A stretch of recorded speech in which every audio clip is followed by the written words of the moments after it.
Once around the park, James, and don't spare the horses.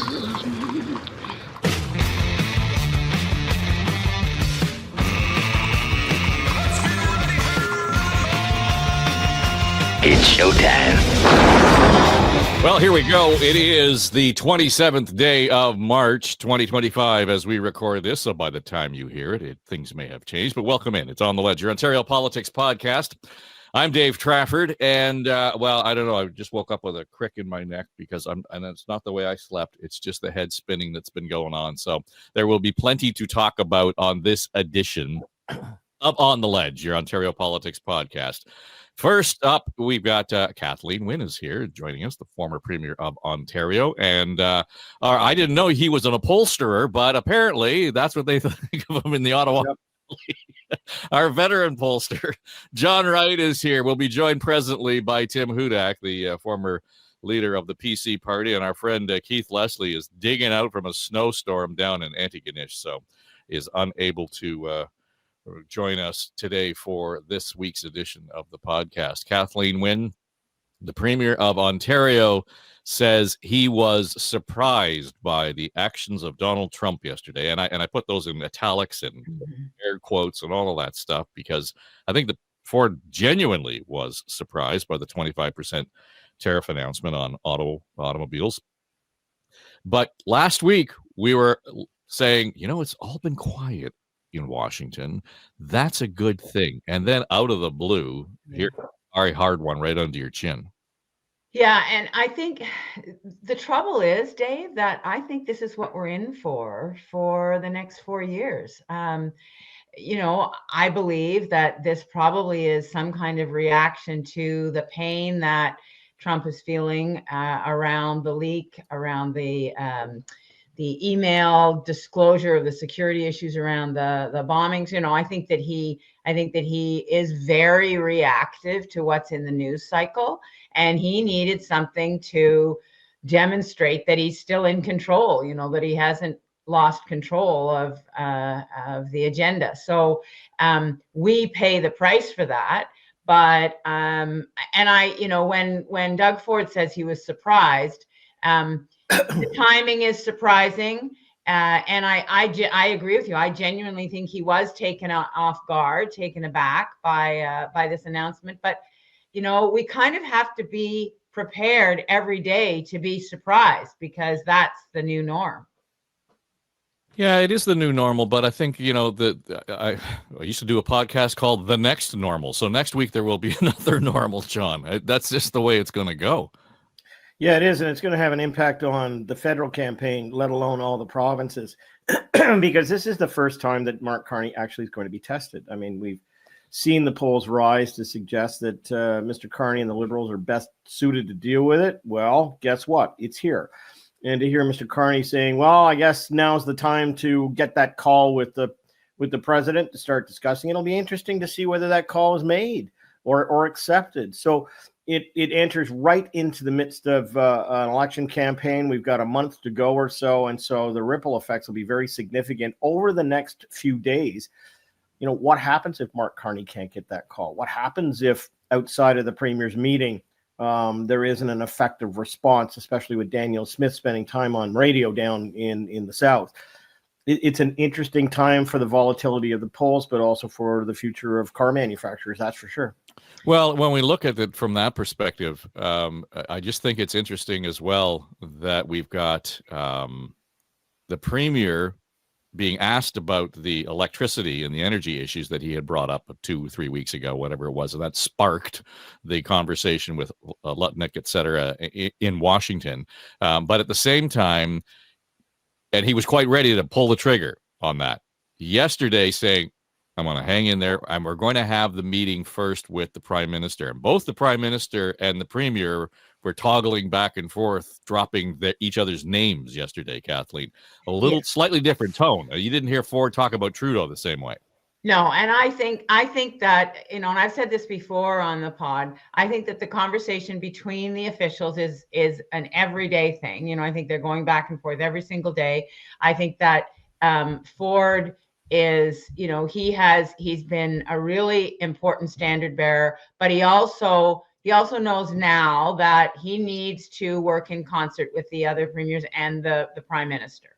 And I think just because we are in a federal election, and because, in a weird way, because of what Danielle Smith has done, he needs to demonstrate that he can pull people together and that there's a unified response. I think it's a very good thing for the country that the premiers and the prime minister are meeting. I think it's a good thing for Mark Carney to be doing, to be suspending his campaign, to be saying that, he's going to have this meeting. And I think Ford is wise to say that he needs to talk to all of the rest of the premiers and the prime minister before he says exactly what the strategy is. That coordination is so important. That unified front is so important. And, in the face of what is going to happen today, it's even more significant. Well, I think, and Tim Hudak is joining us. Were you off making sure that just taking account of how many American parts you have in your car? Just we were just saying, Tim, that it was interesting to hear how the tone has changed in Canada among the first ministers. We'll put Danielle Smith aside just for a second. We'll get to that. But the idea that the premier of this province, noting that first he was surprised by what happened yesterday against the backdrop of what seemed to be a fairly productive meeting the last time he was in Washington, and the degree to which he and Carney seemed to be toggling back and forth, supporting one another in the Captain Canada role. They both dropped each other's names a couple of times when they met the media to make sure. And Ford being explicit in saying, I'm not going to do anything until we actually sit down and have a conversation with the prime minister and the first ministers. Yeah. So what I suspect has been happening, Dave, we had a detente for about 10 days, more than a week. So Premier Ford was the only one who really landed a punch in all of this when he talked about the 25% export tax on electricity to a number of states. That caught the president's attention. Finally, then the premier and Federal Minister LeBlanc had a meeting with Lutnick, and then things went quiet. So meetings were actually happening behind the scenes to try to work towards an agreement. And April 2nd was supposed to be the deadline for a more, what we would hope, a more thoughtful, comprehensive, and clear American trade policy when it comes to tariffs. And all of a sudden, out of the blue, President Trump makes the announcement on autos, which tells me that people didn't see that coming. It wasn't part of negotiations. I do understand that we had made some progress, that it won't be a 25% tariff if they're American auto parts in that car, and most of them have it. So the effective tariff rate for Canadian cars is actually lower, probably around 12%. However, that's much bigger than the current 2.5. So it looks to me like it went off the rails. As sad, I guess, I got my hopes up. This is simply going to be the reality working with President Trump, that this roller coaster continues. And John, the interesting thing is the second part of the quote from Ford yesterday, after saying, I don't want to hurt other provinces, but he said, I am prepared to inflict as much pain on Americans and not inflict pain on Canadians. And all the while, Doug Ford has been very careful about saying this is about the administration, not the American people. And he was close to seething yesterday, I think, when he met the media. He let it out. I mean, he said, we're going to inflict pain on the American population. Yeah, I'm sure he felt blindsided. I'm sure he felt that there were things going on behind the scenes that were going to reopen the agreement. I mean, there are a couple of things that came out of the announcement yesterday that portended for me that this is a bit of a drawn-out process. Number one, there are parts are exempt. So it's for the time being, it's got a little bit of runway on this. But the other thing was the definition of where a car is made in America. I'm not sure any car is made in America unless it's the last bolt that's put on it and you put a sticker saying made in America. The rest of it is made in other places and shipped back and forth with the with different car parts. I'm not sure how all of that will happen. What I do know is this. Canada will have to calculate its response in a very careful way, because this is just the first wave. Remember that other tariffs are headed towards the forestry industry and other sectors of the economy coming up. So, the timing of what you do and how you do it is important. There's also, if there are discussions behind the scenes, there's some runway to continue those discussions until April the 2nd to see what modifications can be made.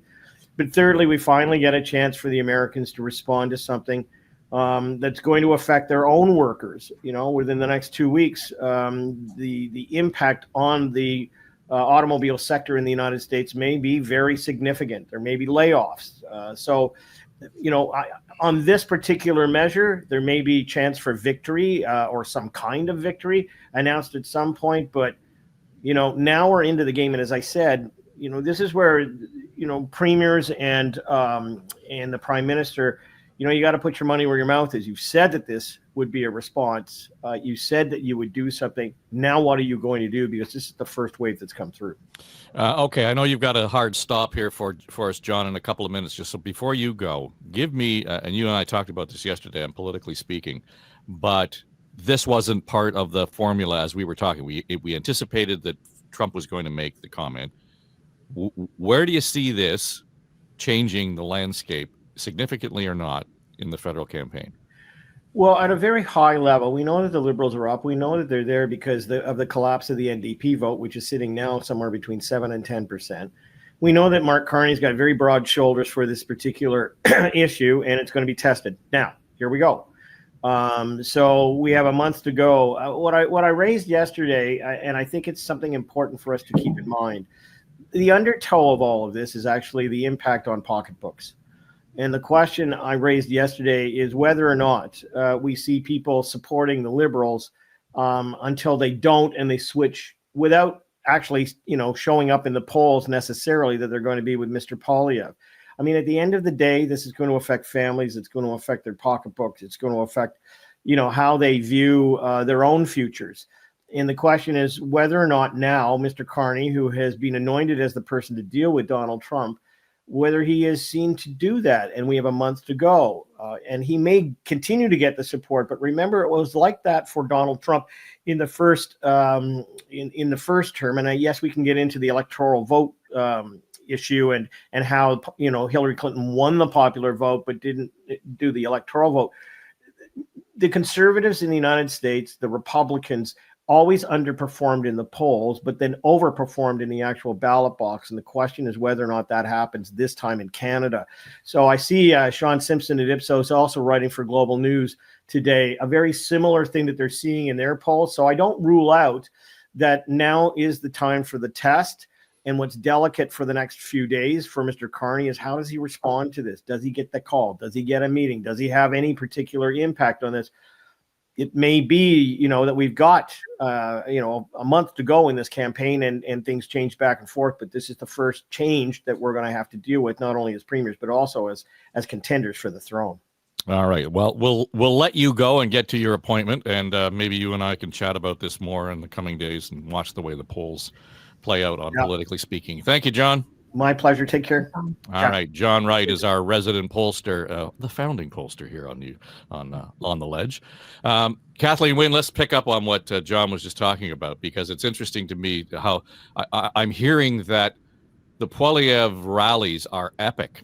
Like there were reporters that might have been political. They were saying there were thousands of people showing up at a couple of the rallies this past week. And it's not reflected in the polling vis-a-vis that level of energy and excitement about the Conservative campaign. So John's suggesting that, there are a few people behind the curtain here as far as who's willing and ready to vote Conservative. Yeah, I mean, I don't know. I'm not a pollster. I think that there are, Pierre Poilievre has a base of support that is thousands and thousands of people in most provinces. And what it says to me is he's got a good ground game in terms of getting people out to rallies, whether that translates into votes, whether that puts the lie to some of the polling data, who knows? What I do think, and John was alluding to this, he was saying this, that the next few days and Mark Carney's response to what's happening with Trump is going to be very important. Not only does he have to substantially or substantively respond, but he needs to be seen to be strong in the face of this, because everyone who, or many of the people who have gone to Carney over the last couple of weeks have done it because of his credentials on dealing with this exact conflict. And so if that doesn't go well, and I think it will, but if it doesn't, then I think you could see a shift even in the polling numbers. But I'm not, I just don't know. How do we know what we don't know about what the people are saying to the pollsters and what those rallies mean? The numbers in themselves, I think, Dave, don't mean that the polls are wrong, but obviously it shows, it demonstrates the energy that Poilievre's base has maintained. Yeah, no question, Tim. And I think, as I was hearing it, a lot of people were showing up with the uniform on. They were showing up with the Tory outfits and the branded hats and everything. So to Kathleen's point, a good level of organization to get people out to some of those rallies. But also, these are the true believers as well. I think Pierre Poilievre has been very effective at motivating votes, of tapping in to not necessarily traditional conservative supporters, but those who just feel they've been left behind, that the government doesn't care about them anymore, and that's both economically and on values. So they're going to have a very, hard floor that they won't go beneath. At the same time, Carney has effectively come across so far the credentials of being a statesman, having been in crises and having the gray hair that many Canadians may feel is necessary, during this tumultuous time.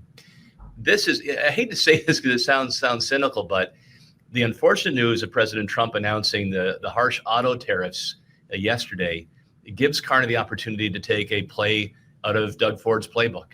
So to look like the prime minister, to call together his council, to then be on Parliament Hill in the offices of Parliament, to show leadership and how he would take on Trump going forward. So I think, the momentum we've seen for the Liberals out of the gate will get a boost because of Donald Trump's announcement yesterday.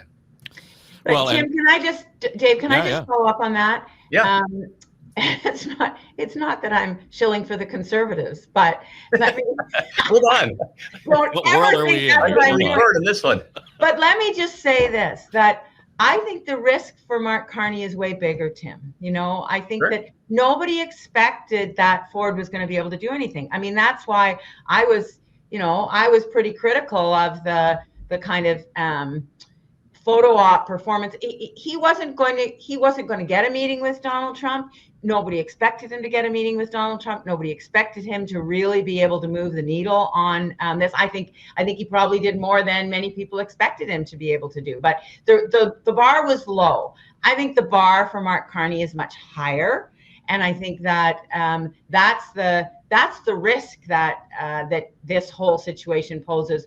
I'd say over the next 3-4 days, that people are going to say, well, we expect that he's going to be able to do something. The other point I wanted to make is that on the rallies and so on, a lot of the vote, as I understand it, that has gone to Carney, most of it has come from the NDP. The NDP vote has collapsed. And so I wouldn't expect that, that base of people who support Poilievre, it hasn't really shifted, but the NDP vote has really shifted. So we'll see what happens to that over the next few days as well. And so I appreciate, the premier's point. And, I was always more of the optimist. I think Ford was having an effect, started the ball rolling. And certainly when he announced, as I mentioned earlier, the 25% tax on electricity exports as an option, that caught a lot of attention. And, working the governors. And Doug Ford's also been a very, I think, effective voice across American media channels. Just because I believe the tone, the way he comes across, a very common touch, will connect well with a lot of Americans watching at home, especially those who may favor President Trump. I think this is, I'll throw this on the stage while we're talking about risks. So one risk I worry about is that Mark Carney might be tempted, the Liberal campaign, really to throw Alberta and Saskatchewan under the bus. Not going to get many votes there anyway. So putting, sacrifices on oil and gas by talking about a tax on exports, withholding exports as a bargaining tool, boy, that'll set those two provinces on fire. but would actually, divide this campaign as Trudeau divided the campaign last time around on vaccinations for COVID. It's going to be tempting a Liberal campaign. I just hope they hold off on that, because I think it's going to be very damaging to the country as a whole. Yeah, I think you're right. I'm just in general, and we can get into the Danielle Smith thing in a second, but just in general, Kathleen, I don't think there's a whole lot of tolerance among the electorate right now for a lot of bullshit, shall I say, on that level. Like, let's not be playing one against the other. I got my Canada shirt on. You're wearing your red sweater. I mean, the number of people I see, where are you, Tim? Where's your red tie? Tim, that red tie, where is it? The number of people I see wearing pins and making a real effort to, express themselves one way or the other. I just don't think people are going to have a lot of tolerance for that. No, I agree. And I like Tim, I hope that's not where we go. I hope that's not where any of the campaigns go. I think Danielle Smith is doing her own job in terms of dividing the country. I think that the job of the leadership of the country right now is to pull people together. And to the extent that that's possible with every province, I mean, Mark Carney has talked about one economy, he's talked about the country standing together. So I don't think he's going to veer away from that message. And so I don't think he's going to give Alberta or Saskatchewan any fresh ammunition to be divisive. That's my hope, and it's my expectation. Yeah, and so I think I hear you, Tim, in terms of being a little nervous still, nonetheless, about it, because we know that politically forward, out into the front window is one thing, but your experience with the folks who live in the back room, did one of you talk about nobody have any souls in that room at one point? It's right, the ends and the means sort of argument, and ultimately, right, those that raise their hand and step forward for any of the four political tribes want to win at the end of the day, and sometimes there'll be pressure from some who say the short-term win is better than the long-term gain. I hope the Premier is right about that we will continue to have a national voice, because, man, there's so much at stake. But this is where I think, and this is me talking solely my opinion. I do not have visibility into the conversations that are going on in the back room. But I think this is where somebody like Mark Carney, who is a grown-up and he's got such lived experience, and I'm not sure, Tim, that some of the people in the back room are going to sway him in the same way that they might another less seasoned person, and I say person, not politician. For sure, Mark Carney's he's not a politician, but he's got a lot of life experience. And so I just hope he'll be able to stay on that philosophy of we are better if we're operating as one country, because I think that is absolutely true. And just back on the Premier's point, Dave, on the Democrats and yours as well. Yeah, it kind I think that their angle is going to be if either the Liberals take a big lead or the reverse and the Conservatives take a big lead. If it's looking like a horse race, I think that the NDP is in a hell of a spot. What do you do? Well, I still think that they need to attack Carney. He definitely has moved to the right. He's adopted a lot of conservative plans and abandoned some Trudeau-era plans. So a full throttled attack by Jagmeet, that there's conservative and conservative light, I think is his only channel right now. All right, we're lucky to be able to welcome back in John Wright is here. So why don't we do that? Took care of your appointment, and here he is. So we're back with John Wright, Tim Hudak, and Kathleen Wynne. Yeah, and you're muted, pal. They took whatever appointment you went to. They don't let you talk anymore. It took away your voice. It took away my voice. That's rare. That's for sure. There you go. Yeah, we were just saying, John, before you jump back in, this idea that the Canadian personality right now is on the one hand, we're all exhausted. I think there's a high level of anxiety just trying to keep up with everything that's going on. But at the same time, we're relatively united, like I've never seen us united before, in terms of a specific cause to stand up against what's going on south of the border. So that whatever Mark Carney may do and the premiers may do, at the risk of making it political. I just don't think that there's a lot of tolerance among Canadians to be having our politicians, our first ministers right now, using it as a political angle to win something or other. And that, in fact, could be the risk that Carney faces in the back rooms with the Liberal campaign. They may be saying, force Alberta to do this, force Saskatchewan to do this, because that's going to get us a win in the short term, and we're going to look like champions. Well, I caught the discussion you had before I popped back on here, and I think there's a couple of things that I think about. Number one is that you're absolutely right with the unity of the country and banding together behind Mark Carney, as I said earlier, who's seen as the guy who can really manage this file. Even in the province of Quebec, that normally would be sending the Bloc out to Ottawa to represent its interests, there, you see the galvanization, which is rare in Quebec, behind the Liberals on the issue of being Canadian. It's kind of in my lifetime, I haven't seen that.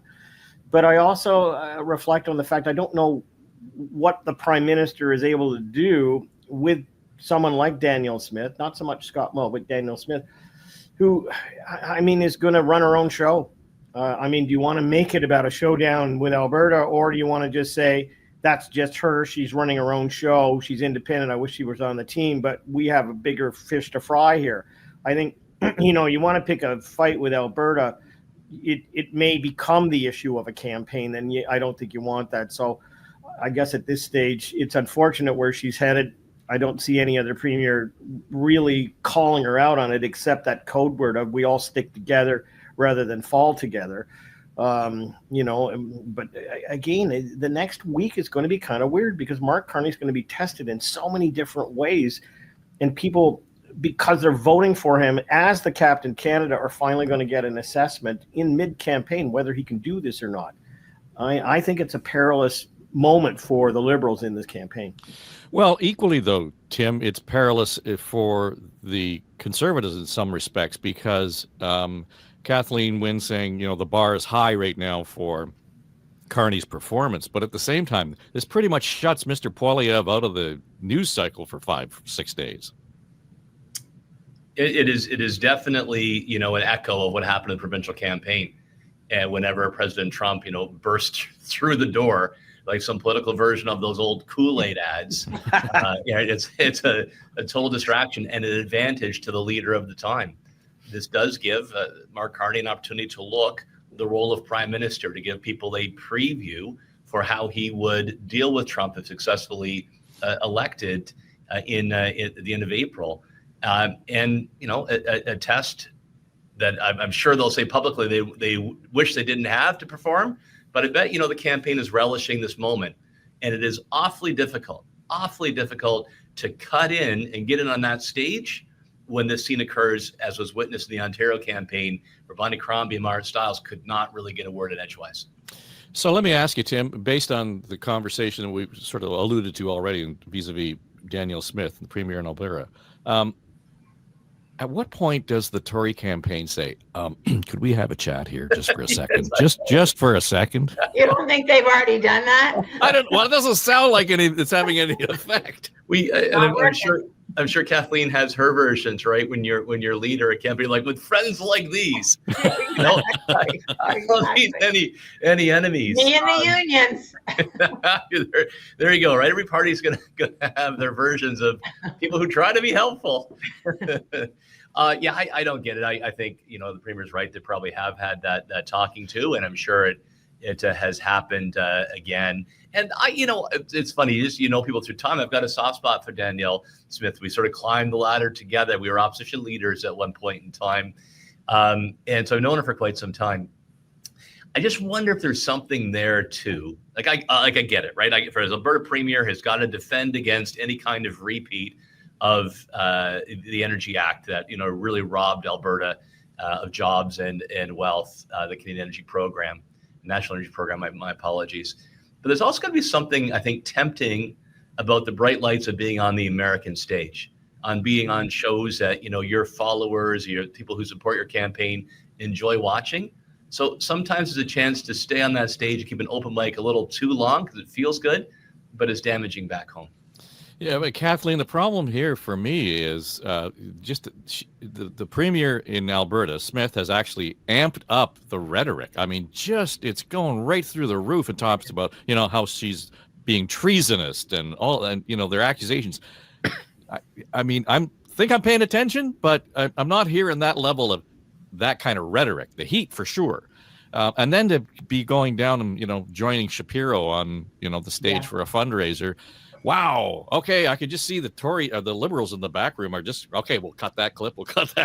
There's our ad campaign for the next 3 weeks. But I'm not sure, given her kind of erratic, self-involved kind of behavior, I'm not sure that Pierre Poilievre has any control over what she's doing. I'm not sure that she's listening to him or anybody else. I mean, after all, he's vying for being the prime minister of the country. Well, Ottawa is no friend of Alberta. I mean, that is kind of the fundamental of her argument. So I'm not sure he's got any control. I think that obviously, if I were him, I'd be trying, because she's not being helpful in any way. But in terms of the Liberal campaign, I think that, to what John was saying earlier, I think it just has to be staying on the unity message that and she needs to be marginalized to whatever degree possible, and that it not become a distraction. I mean, Mark Carney fighting with Danielle Smith is not going to be productive in any way. And Pierre Poilievre, if he can get her to be quiet, that would be good. I think that's good for the country, but I'm not sure she's going to listen.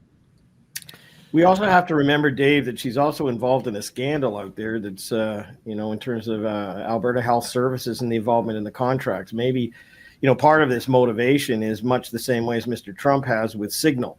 The great phrase in politics is, as the two learned politicians would know, and that is change the channel and turn up the volume. That's certainly, we may be at what do they call that, leather at this stage? It's a little high, but it is who she is. If she needs her own distraction, I think that's true, John. I think that's a good insight. Yeah.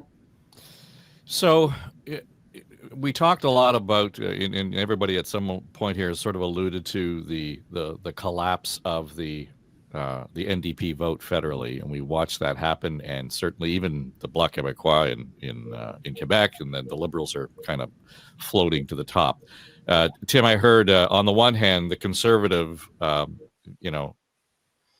challenge coming into this campaign was that Pierre Poilievre is like the knight who actually killed the dragon in the first scene of the movie, and now there's nothing left to do because he got rid of the carbon tax, he got rid of Trudeau, he got rid of all the things he's been complaining about. At the same time, while I appreciate the fact that it's always good to be in the lead, there seems to be a certain level of, I guess, I don't know even if it's nervousness that I hear from Liberals about looking at the polls, as good as they are for them right now. For sure, right? I mean, we have over a month to go, which is longer than the entire provincial writ period left ahead of us. Right? The first period isn't even over as of yet. Was it Disraeli? Who was it that talked about what he feared the most was events, dear boy, events?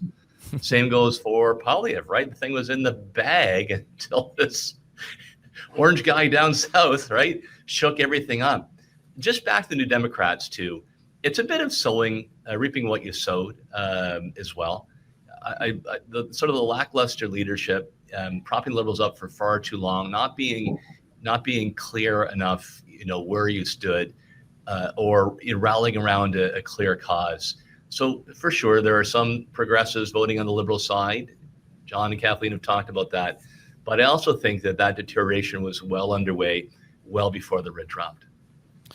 Well, just what do you make then of Tom Mulcair, Kathleen, just in terms of his assessment? And let's just again state out loud that the National Post completely torqued his blog on ctv.ca. They are saying he was telling the Canadians not to vote for the NDP, period.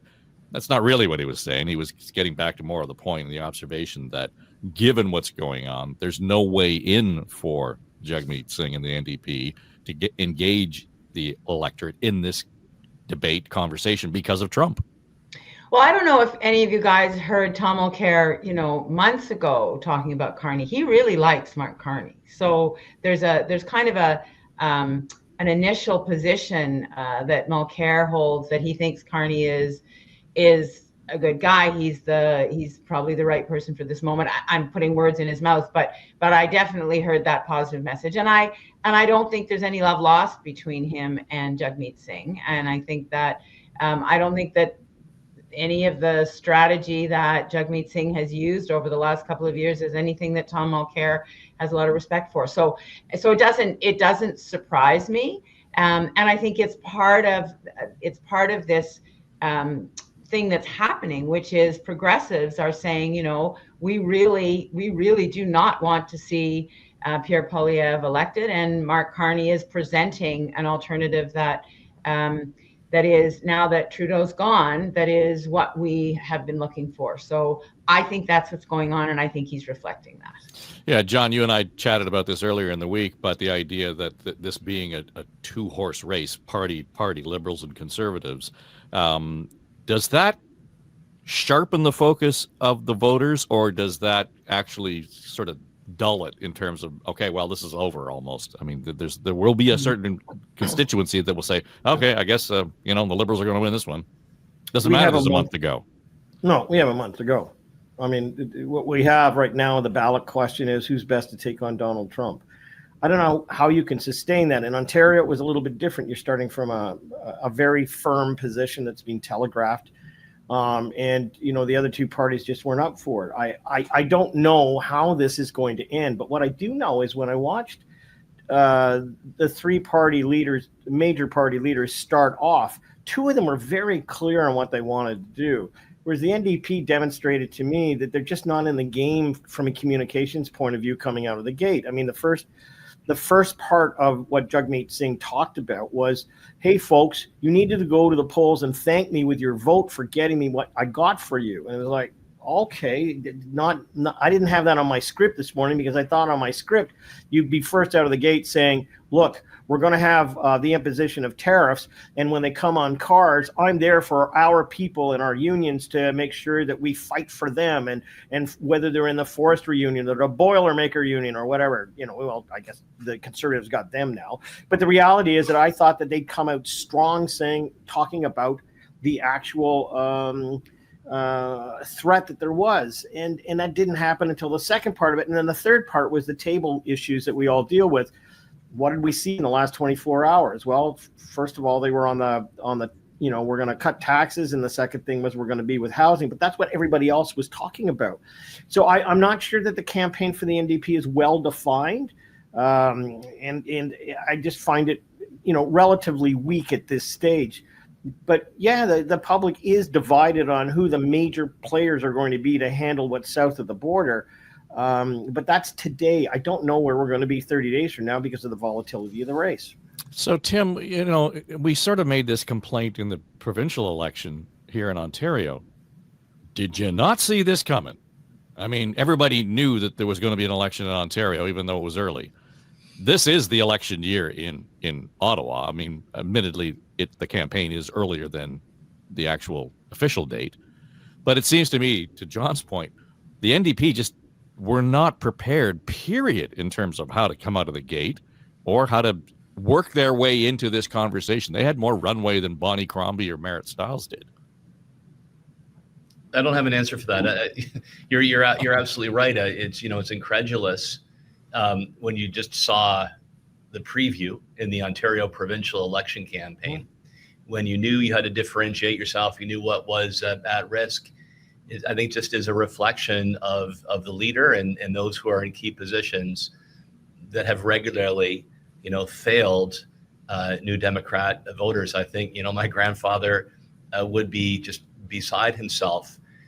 There would be a much stronger tone that my grandfather always had of anti-Americanism, of doing more ourselves, a greater role of intervention in the economy to create new industries, and a full-out attack on the other two of being in the pockets of business, and then the structure in place for your candidates. It seems like none of that is there. So you get the fate that you ask for, I suppose. I want to make one more point, though, John, sorry, Dave, if I could. One key difference, though, we've had a lot of parallels to the provincial campaign of last month.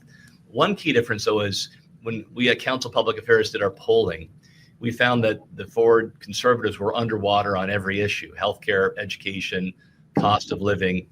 They dominated on who can stand up to Trump and handle, the turbulent times ahead. But at the same time, neither Marit Stiles or Bonnie Crombie was seen as a better alternative. If it was anybody, it was none of the above. I suspect here that a lot of voters do see Pierre Poilievre as a better alternative on federal issues around the cost of living, right-sizing government, I would think, on the economy. So that is an area where there is an alternative who is credible, where in the provincial campaign, the two opposition leaders just had not hit that bar yet of ready to lead. Yep. Yeah, go ahead. Yeah, there are two things I want to say about this as well. I think that Jagmeet Singh, the NDP, I believe, felt that there was a way for them to get credit for things like dental care and pharma that just has not happened, and I mean, listen to some of the backroom people I've worked with, and they will say government's always going to get credit for what government does, not for who pushed, the people who pushed them there are not necessarily going to get the credit. But I think the NDP believed that because the pharma and dental were so clearly things that the Liberals were not going to do, and then they did because of the NDP, I think they thought that was going to break through, and it hasn't. So I think that's a big problem for them.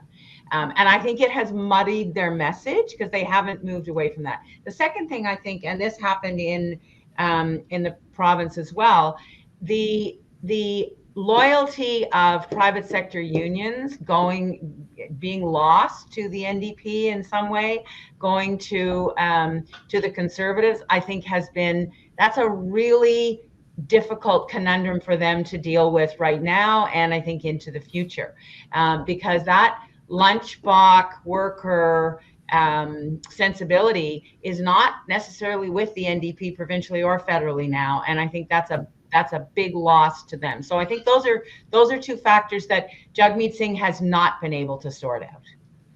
Yeah, that union issue, John, is an interesting one to see develop, and it's relatively new. I mean, in terms of that shift. I mean, even yesterday, when we had Carney in Windsor in front of the Ambassador Bridge making his announcement about a $2 billion support program for auto workers, all the Unifor folks were behind him. That would have been that would have been NDP territory. Windsor, auto workers, all of that thing. That ground is completely shifted. Yeah, and again, for Pierre Poilievre, I think it was the Boilermakers that were with him the other day, and we saw it effectively used during the provincial campaign and the courting that's taken place there. I think when it comes to the ballot questions that's on the table, the two major parties have the best advantage in terms of, one is either going to be conservative, the other is going to be liberal, and then the NDP are like the little brother. They've come along for the ride, but they're not going to be on stage. I also wonder whether tactically within his own party, Jagmeet Singh has spent too much time in Ottawa. I mean, it was the case in the last federal election campaign, that they really had a great air campaign, but they didn't have boots on the ground. We saw that. They didn't have the funding. They didn't have a whole lot of things that actually get the vote out. I think, again, by focusing in on the way that they have and not keeping up with the ballot question and not even having the positioning for the ballot question as it stands now, I would have even thought about having a slogan about Canada unified, you know what I mean? Like a union in the word or something like that. There's no thought to this whatsoever. So at 7% in the polls, down from what started at about 21% and hovered around 17%, they're down 10 points. They're not going to pick up anything in Quebec that they would have even hoped for during an election campaign. And they're down right across the country in every other place. The only thing I can think of is what Tim said, I think, last week, and that was, at some point people may say, who in the unions say at the end, if the Liberals are leading by a certain amount, they kind of go, well, I'm going to go back and park my vote over here because I don't need to give it all to the Liberals. And that's a strategic vote. But I don't know how they're going to be able to get their footing, because it just seems their campaign is very generic at the moment. So given that, and I posed this question on the roundtable on John Moore's show earlier this week, the Liberals have a new leader, period. What are the odds that the NDP and the Tories risk having a new leader by the end of this calendar year? And I say that because even if Poilievre, Tim, wins a minority government, the parliament could still and would likely still be controlled by the NDP and the Liberals, depending on the vote spread. But if it's a minority, it's a minority. And knowing the track record of the federal caucus for the Conservatives, I don't think there's a lot of tolerance there for a guy who doesn't deliver. I'm on the other side on that one. So, and I'm not a New Democrat, and I don't always understand the chemistry in the creature, but I have to think that Jagmeet Singh will no longer be the leader in this after this campaign. I just cannot see that completely. I agree with that. On the other what hand, I'm getting at is the Poilievre issue. If he only wins a minority, that's not good enough. He's got to win a majority going away. Yeah, I sharply disagree. I really do. He has been a strong, effective, well-organized, spirited, an excellent communicator. He's also a strong leader that has ensured that he has, support right across the party apparatus to defend any kind of leadership review. And he's aligned himself, I think, in the right spot on the conservative spectrum. I think if they blow this, they'll be held to pay for those who are involved in the campaign. But I'd be willing to bet you $1 for donuts or what have you, Dave. If he doesn't win, I still think that's a possibility he can. If he doesn't win, for sure he stays on. Yeah, I'd chime in on that too. I think if you reflect on where Harper was, he won a minority the first time. I mean, it wasn't a full majority. In fact, he lost his majority bid the weekend before the vote was actually taken. And he did that by saying he was going to win a majority, if I recall correctly. But I would agree with Tim. The alliance is probably going to be with the Bloc. I mean, that would be enough to kind of move Parliament forward. But I don't think he would be going anywhere. I think, the Saturday Night Massacre is going to be in open season for Jagmeet Singh. The NDP are going to have to change. That's for sure. Kathleen? I mean, if he wins a minority, I'm with Tim. I can't see him going anywhere, nor can I see the party plunging themselves into a leadership race. Like, why? That would not be, I don't think that would be smart. I think better to continue to fight it out in Parliament one way or the other. I just don't see it. If he loses badly, though, and if there's a consensus that's built that it's because people just don't like this guy, and I think I've heard pollsters say that's part of what's going on with Poilievre. People just don't like him, and the more they get to know him, the less they like him. So if that's the reality and he loses, I think he probably, he may choose to go, quite frankly. Well, let's us choose to go, and there will be plenty to move around the chessboard between now and the next time we sit down. And just, you never know. We may have to have an emergency session. So if need be, the bells will ring. That's the mantra. You never know. You never know. All right. Well, thanks to Kathleen Wynne, Tim Hudak, John Wright. I'm Dave Trafford, and a shout out to our buddy Keith Leslie, who was digging himself out from what sounds like an epic snow event in Antigonish this weekend. So Keith will be back, we hope, with us next weekend. So that'll do it for On the Ledge, your Ontario Politics podcast. And just a note, we've also got Politically Speaking in the Now and Next feed, and that's where it's just focusing on the general politics of the day. And we're having a good time with that. So you can find that on the YouTube channel if you are listening on Apple, iHeart, Spotify, etc. You can listen wherever you listen to it, but in the YouTube channel, you get both shows. So you can find me on YouTube, just subscribe to the channel, and we're all good. If you're watching on YouTube right now, subscribe to the channel, and this will just drop in to your email with a notification. You won't miss a thing, and I'm telling you, we record this on Thursday, March the 7th. As we sign off, it's 15 minutes ahead of 10 o'clock in the morning, Eastern time. Things may have changed by the time you see or hear this. Have a good weekend. I have a YouTube channel right here, as you can all people see. Please subscribe to my YouTube channel for more content. Look at this. Bye now.